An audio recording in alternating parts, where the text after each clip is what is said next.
아니 거치 기간 동안 이자만 납입하기로 했는데 갑자기 원리금이 같이 나간다고요? 도대체 이게 어떻게 된 거죠?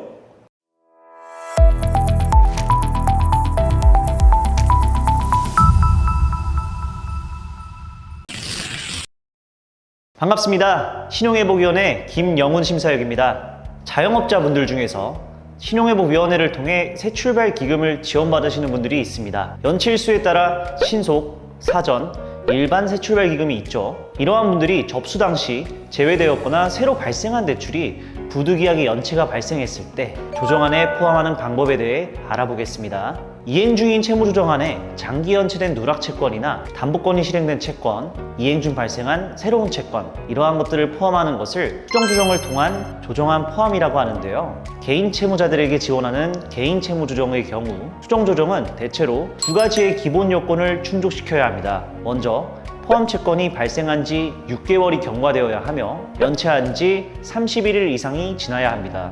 한편 새출발기금 신청자분들의 경우에는 누락채권, 제외채권을 좀 더 구체적으로 알아보실 필요가 있습니다. 최초 접수 당시 채권기간의 오류로 제외된 채권 등 규칙 없는 사유로 제외된 채권을 누락채권이라고 할 수 있고, 접수 당시 6개월 이내 신규 채권이라던가 혹은 본인 희망으로 제외한 것을 제외채권이라고 할 수 있습니다.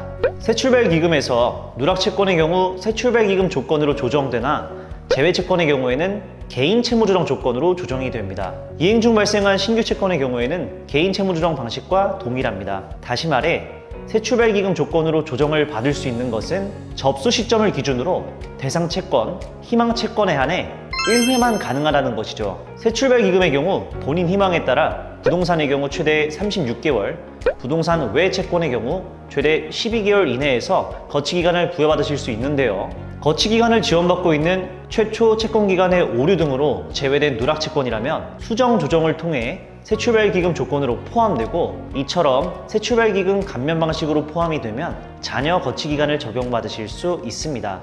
하지만 제외채권, 이행 중 신규 채권을 포함하는 경우라면 개인 채무조정 조건으로 포함이 되고 거치기간을 적용받으실 수 없습니다. 이러한 경우 새로 포함된 채권에 대해 거치기간을 지원받으실 수 없기에 거치기간 이자만 납입하는 것이 아니라 원리금을 같이 납부하게 될 수 있다는 것이죠. 이 부분 상담받으실 때 유의하셔야겠죠. 또 거치기간 이자 납입 유예를 받으시고 미납이 있으신 분들은 수정조정 지원이 불가하니 이 점 참고하시면 되겠습니다. 몇 가지 사례들을 볼까요? 먼저 지원 구분이 사전 새출발 기금이고 원리금 상환기간 120개월, 거치기간 12개월, 신청인이 최초 채권기간의 오류로 제외된 신용채권을 누락채권 포함 수정조정 신청한 경우에 거치기간, 감면 방식은 어떻게 될까요? 누락채권은 사전 새출발기금 조건으로 포함되고 거치기간도 적용되니 거치기간 12개월간 약정이율 15%로 이자를 내시고 이후 120개월간 4.7%로 원리금 상환을 하시게 됩니다. 다음 사례입니다. 지원 구분이 사전 새출발기금이고 원리금 상환 기간이 120개월, 거치기간은 12개월, 신청인이 최초 제외 요청한 신용채권을 제외채권 포함 신청한 경우에 거치기간, 감면 방식은 어떻게 될까요? 제외채권은 개인 채무조정 방식으로 포함되니 해당 채권의 연체일수에 따라 프리워크아웃 조건으로 포함되고 거치기간을 적용받지 않아 바로 원리금 상환 방식으로 조정이 됩니다. 오늘은 새출발기금을 지원받으시는 분들이 누락채권, 제외채권, 이행 중 발생한 신규 채권이 연체가 발생했을 때 대응 방안에 대해서 알아보았습니다. 새출발기금이 생소하고 복잡하게 느껴져서 100%로 이해하시기는 어렵겠지만 딱 하나, 접수 시점을 기준으로 1회에 한해 지원이 가능하니 이후 발생 채권은 개인 채무조정 조건, 최초와는 다른 방식으로 포함되는구나 하고 아시면 되겠습니다.